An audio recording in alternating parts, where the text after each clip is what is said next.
મિત્રો, ધોરણ 9 હિન્દી વિષયમાં પૂછાતી કહાની એટલે વાર્તા, સ્ટોરી. આ પ્રકરણમાં આપણે ખૂબ સુંદર અને ટૂંકી વાર્તા જેનું નામ છે ખેત में गड़ा हुआ धन अथवा परिश्रम ही धन है. परिश्रम ही धन है. इस कहानी के बारे में हम समझते हैं.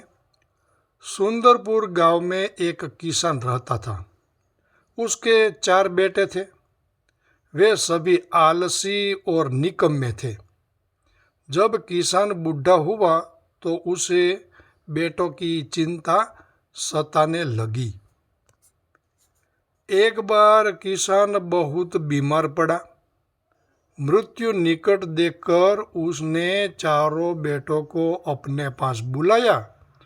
उसने उन चारों बेटों से कहा, मैंने बहुत सा धन अपने खेत में गाड़ रखा है, तुम लोग उसे निकाल लेना.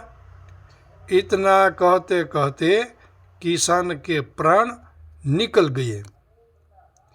पिता का क्रिया कर्म करने के बाद चारों भाइयों ने खेत की खुदाई शुरू कर दी.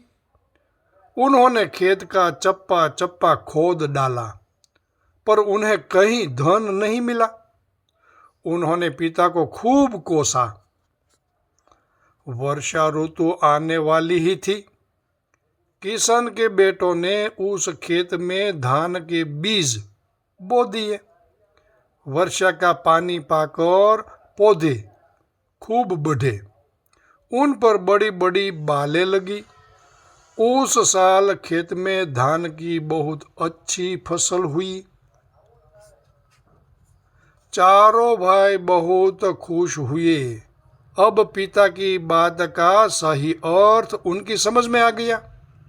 उन्होंने खेत की खुदाई करने में जो परिश्रम किया था उसी से उन्हें अच्छी फसल के रूप में बहुत धन मिला था.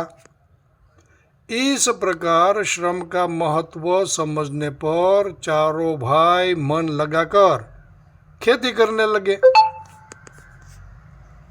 तो इस कहानी की हमें सीख मिलती है कि परिश्रम ही सच्चा धन है. तो यहाँ पर यह कहानी परिश्रम ही सच्चा धन है समाप्त होती है. धन्यवाद.